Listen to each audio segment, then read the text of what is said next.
tartanka quraanka kariimka ee bisha barakaysan ee Ramadaan ayaa lagu qabtay deegaanka Shanshaad ee koonfur bari ee gobolka Togdheer waxaana ka qayb galay arday ka kala socotay 4 malcamadood oo ku yaala deegaankaasi xaflad kooban oo abaalmarin lagu guddoonsiinayay ardaydii kaalmaha hore ka gashay tartanka quraanka kariimka ayaa ka dhacday dugsiga hoose dhexe ee deegaanka Shanshaad waxaana ka qayb galay culimada deegaanka dhalinyaro ardayda ku tartamaysay kitaabka Alle xubno ka socday ururka hablaha heego oo iyagu maalgeliyay tartankaasi quraanka iyo marti sharaf kale waxaana ka hadlay munaasabada sheekh albeledka deegaanka Shanshaad sheekh Abshir Caabi Cabdille maamulaha dugsiga hoose dhexe ee deegaanka Saleebaan Jaamac Dhuux madaxa macadka barashada culumta shariicada islaamka ee deegaankaasi Shanshaad sheekh Daawud iyo Nuura Cabdilaahi Maxamed oo ka socotay ururka hablaha ee heego ee iyagu maalgeliyay tartankaasi kuwaas oo guud ahaantoodba bogaadiyay ardaydii kaalmaha hore ka gashay tartanka quraanka kariimka iyo ardaydooda maanta loo qabanayo xafladan yaaniga iyagana aad baan ugu mahadcelinayaa ardaydii ku guuleysatay musaabaqadii lagu qabtay masaajidka bisha 15keedii in halka waxa weeye lagu siin doono kaalimaha ay ku guuleysteen jaayisooyinkii lagu talagalay waxaynu u ducaynaynaa hablihii soo qabanqaabiyey musaabaqada iyada ee bisha waxa weeye Ramadaan 15keedii la qabtay musaabaqadaas waxa weeye sidii hore aynu u tilmaanay ahayd musaabaqadii quraaniga ahayd ee ugu horeysay ee lagu qabto magaalada Shanshaad Allah waxaynu ku ducaynaynaa fikradoodii ay ku soo fakareen maalkoodii waxa weeye ay ku bixiyeen ee jaayisooyinka iyada maanta ay ku qabanayaan in Ilaahay waxa weeye fikradooda iyo maskaxdooda in Ilaahay u barakeeyo in waxa weeye maalkooda ay ku bixiyeen in Ilaahay halkii ay ka soo saareen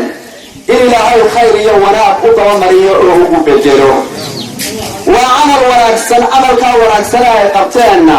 in Ilaahay waxa weeye miisaankooda xasanaadka ugu daro maalinta dambe ee qiyaamaha saasay waxa weeye ugu ducaynayna waa musaabaqatu quraaniyah الأولية بقرية شنشعاد قرآن وحوية وشرف إلهي سبحانه وتعالى وحوية سبوت المعنى يوه لها وإنه لذكر لك ولقومك وسوف تسألون نبي محمد عليه الصلاة والسلام إلهي وحوية يوه كلها القرآن كن نبي محمد أرضيك يقوم كادم وحوية أي شرف لك ولقومك ألي يقوم كاغبا وحوي قرآنك وحويهي شرف قوي ولما يلعب روحه تبان روحه وسوف تسألون ولما شرفتها وديهي يا إلهي وحوي يقول السيئي وقت كان يلا يدوي دين دونا وروحك كعمل خشان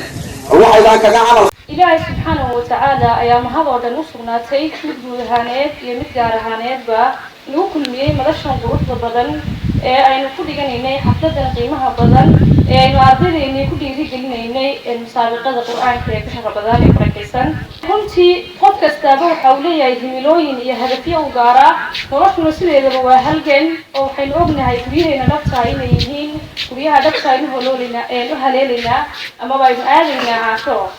guulaha la sheegaana xaqiiqatan waa guusha aakhiro oo kaliya ta ardayda yaryar runtii daadooda aadka u yar tahay aad baan ugu faraxsanahay maanta runtii inay musaabaqadan ka qayb galeen